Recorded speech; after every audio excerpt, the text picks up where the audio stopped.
Hello, and welcome to my channel, Beauty Within Me. My name is Pamela, but you can also call me God's Child, or you can call me Pam.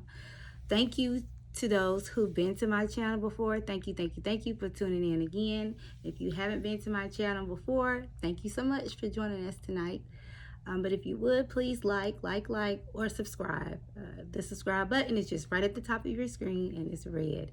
So how you guys doing? I haven't spoken to you guys in a while. Busy week. You know how that is. But I wanted to just get up here tonight and just talk to you about the Janet Jackson documentary that came on Friday on Lifetime, 8 p.m. Eastern Standard Time. And part 3 episode came on Saturday at 8 p.m. on Lifetime. Let me tell you, I've always been a fan of Janet Jackson, the entire Jackson family since I was a little girl. Her brothers, Michael, all of them, Tito, all of them. But her documentary, I just really feel like she really just was just honest, raw. And when I seen her documentary, I was like, wow, she cool. Like, that could be somebody I hang out with, like a friend. Like, Janet Jackson is just a round-the-way girl.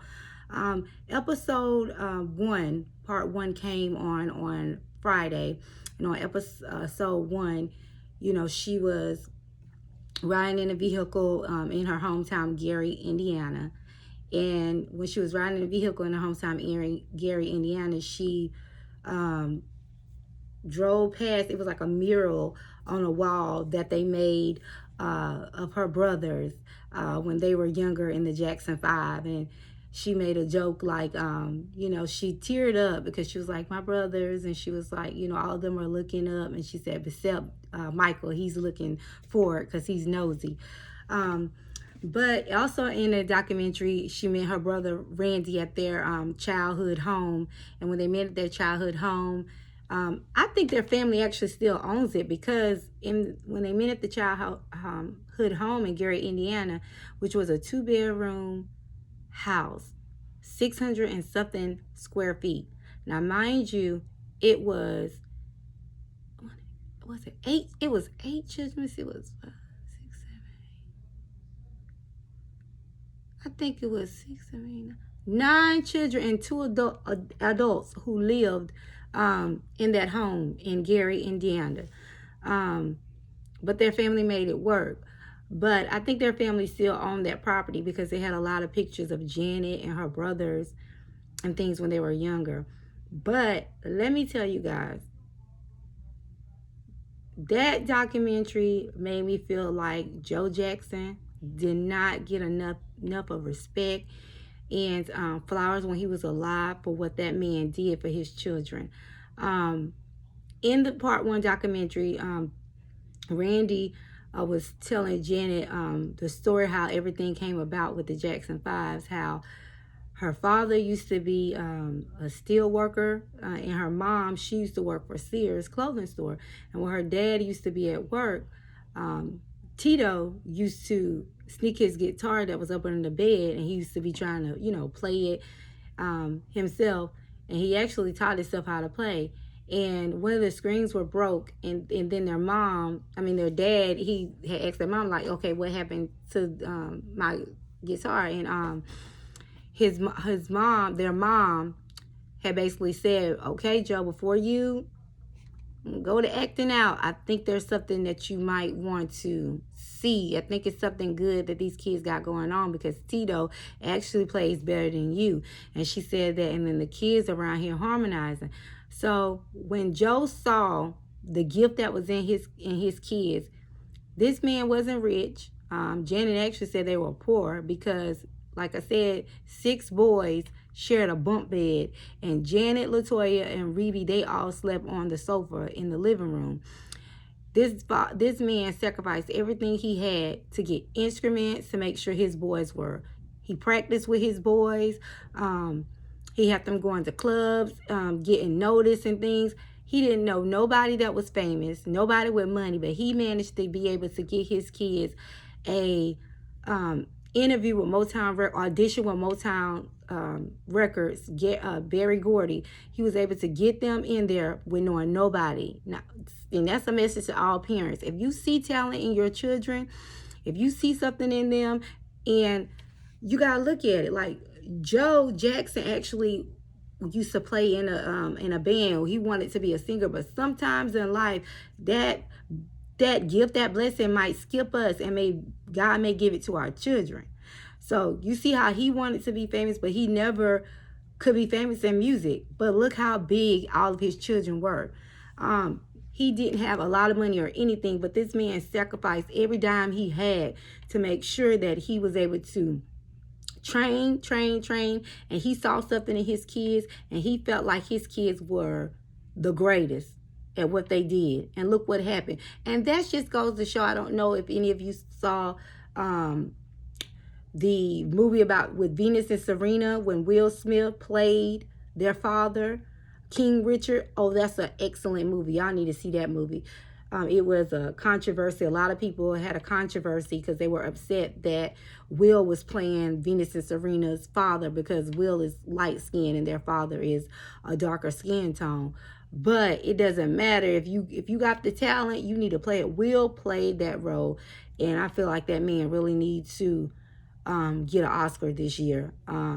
And Venus and Serena, the movie is the same thing. Their daddy didn't have a lot of money, but he saw a gift. He saw something in his children, and he helped them train, and he did everything he can for his children to be the people that they are today.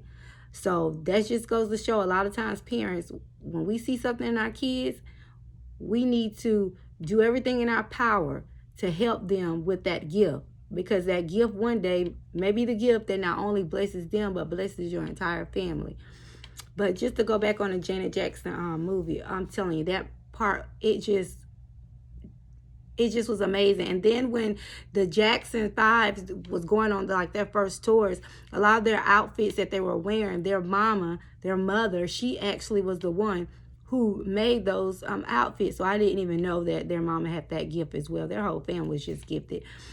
But anyway, Janet was just saying, like, you know, she, in the beginning, she felt like she didn't have a childhood, but as she got older and she's grown now, she's actually more thankful and grateful that what their dad did, because their dad did everything they can to get them out of Gary, Indiana. I didn't know Gary, Indiana was as bad and it had a high of a crime rate as it did, but Joe made sure that he got his kids out of Gary, Indiana, and got them somewhere that was more safer and better. And I commend him for that. I mean, that's a wonderful father. I mean, they don't make too many of them like that. But also in part 1, she basically was talking about, you know, when she first had her first album that had came out, she really didn't want to be a singer. But her dad, she said she really wanted to go to college, but her dad saw something in her and he wanted to cater that talent. So I didn't know that Janet's first 2 albums, they didn't do as well. But that's why when she came out with that 3rd album, Control, she actually had dropped her father as her manager, and went out on her own and wanted to create something that was of her likeness, wanted to create her own music, because before she was just going in the studio and just singing a song. But on Control album, she really did write a lot of her music, and that album was very successful. And then she talked about as well in the movie when she was married to James DeBarge. Oh my God. She is, see, that just goes to show women. That just goes to show the power that we give men at times, because she was Janet Jackson, and when she married him at 18, and she's out roaming the streets in the hood and everywhere trying to find James DeBarge at night, because he was on drugs so bad. He was going hours and hours and days at a time, and she's going out at night trying to find him, you know, to bring him back to the house. And she said sometimes she used to be Sometimes he was taking pills and stuff, and she used to be tossing and turning with him on the floor, trying to take the drugs away from him. I mean, wow. And then Janet actually made a statement. She said that she don't know why she always attracted men that had a substance abuse. But she did say, I'm going to get back onto this a little later. She did say Jermaine Dupri didn't have a substance abuse. That wasn't a case of them breaking up. But her first husband with James DeBarge was only a year. It only lasted a year, and she got annulled. And basically that was really all that went on part one. I know part two, when it came back on, it touched on the fact of when she, about Control, and how when she first came out, when the album Control came out, how even though it was a success, every time she go on interviews and things like that, everybody kept asking her about her brother Michael. It's like they were trying to put them against each other.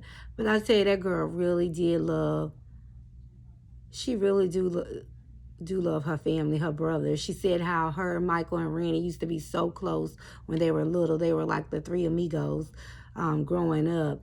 And then she touched on the fact also in the movie, she was talking about how she ended up marrying Renee. His family all was like videographers and things like that.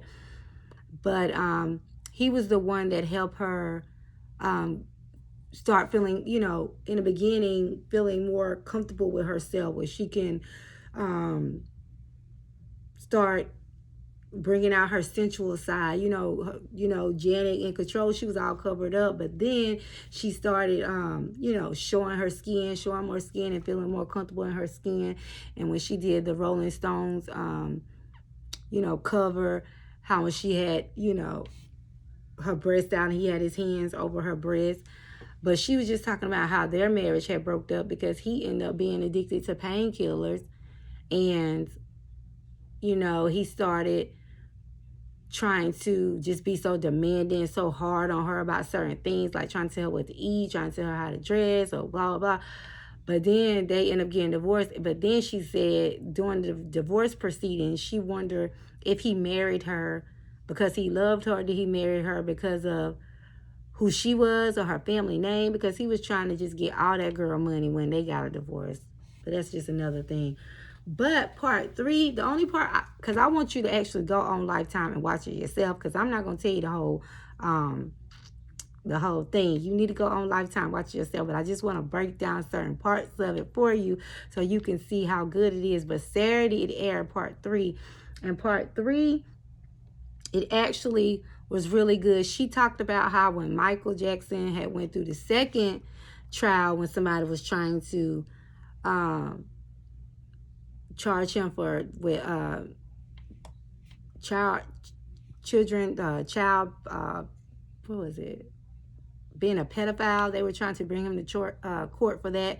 And she was talking about when her brother was going to court for that. She was in the midst of getting a deal with Coca-Cola, but because of the trial that her brother was going on, Coca-Cola actually dropped her. It was like going to be like a multi-million-dollar deal. Coca-Cola had actually dropped her. And then she talked about the reason why she really agreed to make the Scream video, the song with her brother, because she wanted to basically kind of help her because of the trial that Michael was going through. He really lost a lot of fans, a lot of endorsements, a lot of things. So she wanted to make that video with him, make that song with him to try to help her brother out. But she said she wanted to make the song and the video because she wanted them to get back close, like when they were younger and stuff like that. But Michael's team wouldn't even allow her to even see her brother on the set. She said it went from recording that video was supposed to be 3 days, and it went from weeks and weeks, and it cost over $7 million to make that video. I mean, that video is okay, but it ain't worth no $7 million. But Michael is just a perfectionist. But she was just basically saying after that video and the things that they went through, she just realized that they were never going to be the same like they were when they were younger. And she even mentioned about how they went to their brother's house to support him during that trial. And all the family came together, and the brothers wanted to speak to Michael about if he wanted to go back on tour and do tour again. And Janet said she'll even open for them and things like that. But Janet said Michael didn't even want to do it. And she said that really upset her. And I was like, gosh, she real humanized, because she was like, we family. We wasn't raised like that. We was raised to, be there for one another and help each other out, uplift each other. And then it's bad when it becomes competition between family. Like, that's so sad. Like, family, you supposed to come together and find ways that you guys can come together and win. Find ways that you guys can come together and make money.